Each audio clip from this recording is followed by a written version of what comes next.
So when you're on the search for cheap muscle cars, you always got your go-tos like the Ford Gran Torino or the Plymouth Duster. But if you're a Chevy guy, some of those other options might not be to your liking, or you might just want to stick to what you know. And that's when you find the Chevy Monte Carlo. You see, for years, the Monte Carlo had been the black sheep of Chevy muscle cars, and people tended to skip over it as they gravitated to cars like the Chevelle, Camaro, or Impala. But as the price started to increase on those, the Monte Carlo stayed affordable. And that changed everything. Because as it was, the Monte Carlo couldn't compete with other classic cars. It was this weird, kind of luxury, kind of fast Chevy from the early 70s, and it didn't really have a clear identity. But with the cheaper price, the Monte Carlo started to get a reputation. As a muscle car you can buy for cheap, have all sorts of fun with, and still have that classic styling.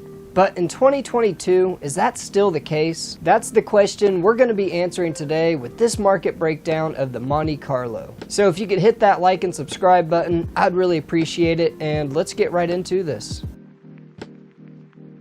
In order to get the most accurate assessment of the market, I hopped on Facebook Marketplace and checked every first-gen Monte Carlo currently for sale in the United States, keeping an eye on both the price and the condition. Then I threw out all the anomalies and was left with a good idea of the Monte Carlo's current market value. Starting off with what I would call mid-condition, these Monte Carlos are in pretty rough shape, but they're not undoable. All of them claim to run and drive just fine and would be a great project car for someone who doesn't want a huge project. Like they could be a great rat rod, or if you want something a little nicer, just little stuff like a paint job, wheels, and seat covers would totally transform them. And the prices are pretty good as well. Around $5,000 or $6,000 is what these are going for, so they are fairly reasonable.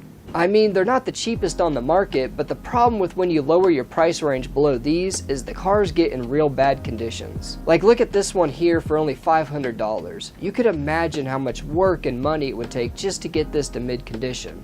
If you're up to the work, my hat's off to you, but I personally wouldn't buy one like this for this cheap.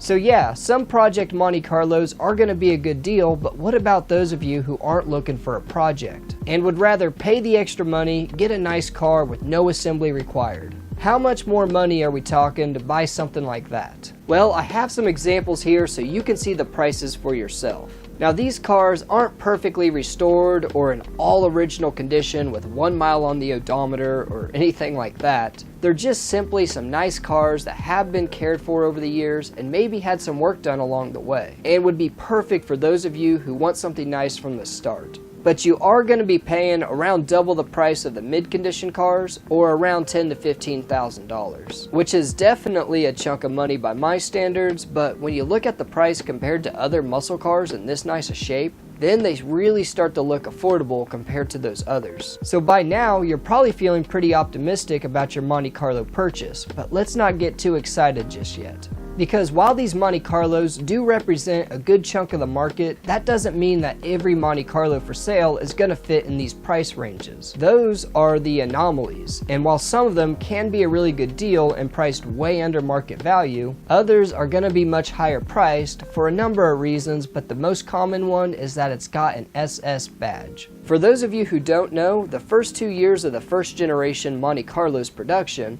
they were available with the SS package, which came with a lot of different things, but most notably included the 454 engine producing 360 horsepower. But a package that only cost $420 then are now some of the most expensive Monte Carlos currently for sale. Like look at the price for this one that's only in mid condition. It's about as much as the base Monte Carlos are in nice condition. And as you can imagine, a nice Monte Carlo SS is going to be even more money. Like for this one here, that's going to set you back $20,000, which is not even that expensive considering how much these can go for. So in 2022, is the Monte Carlo still the budget muscle car it was known to be? I'd say yes to that. Sure, they're not as cheap as they once was, and the SS's are starting to get a little pricey, but if you're just looking for a solid project or something nice, the Monte Carlo is a great choice. I hope y'all have a great day, and I'll see you next time.